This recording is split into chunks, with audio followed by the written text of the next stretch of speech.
Well, some of the world's biggest banks are holding billions of dollars in Libyan state assets. And this information comes from leaked documents belonging to the Libyan Investment Authority.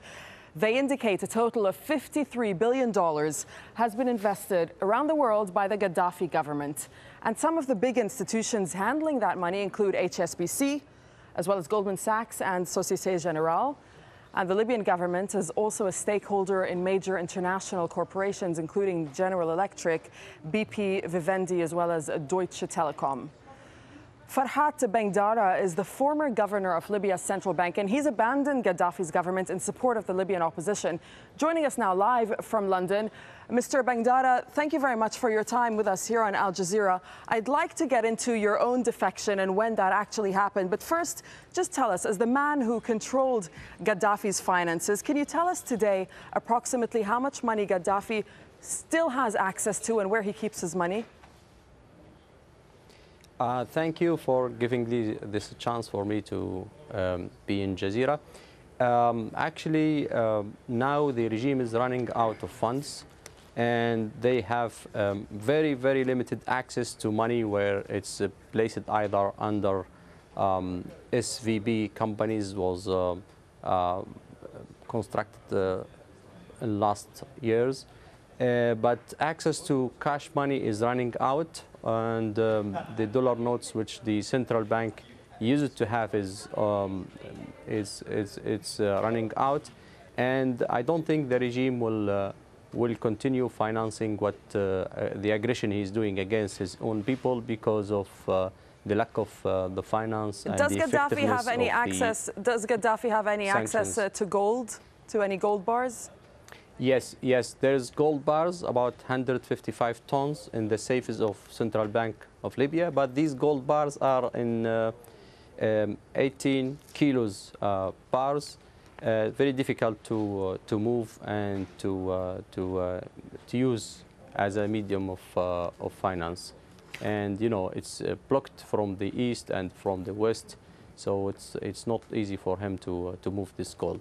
So do you think that the sanctions then that have been imposed on Gaddafi and his people are effective at this point? Yes, they are effective against the regime, but also they are harming the Libyan people. In these circumstances, the international community should think about a clever mechanism to get finance for food and medicine for the Libyan people, and also to get finance for the National Transitional Council, because the National Transitional Council cannot sustain without finance. This is finance in local currency. They have no money in local currency, and finance in foreign currency to support imports for the country, especially medicine and food. And how do you propose that finances get to the Libyan Transitional Council? And also, if you can just clear something up for us, because there are reports that you had defected back in February but did not announce it right away. So just confirm that to us and tell us what exactly are you doing now in terms of helping the National Council in Benghazi? Yes, I left the country 21st of February.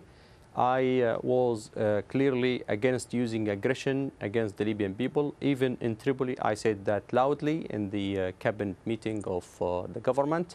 And then I left the country with my family. At the beginning, my duty was two things. One, to try to ensure that the sanctions do not stop importing food and medicine for the Libyan people. Second is to protect the Libyan assets which held by the central bank, and there was a good cooperation with the U.S. Treasury and other treasuries around the world, with the World Bank and IMF. But unfortunately, the regime urged me to go back. Then I had to defect and announce my resignation, and that was early March. And as someone who knows... And now I am...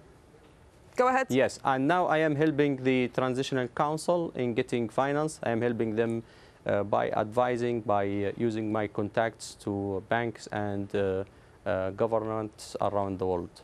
All right, and just finally, if I can ask you, as someone who knows Gaddafi well, I would say, how long do you think he's going to remain holding on to power for?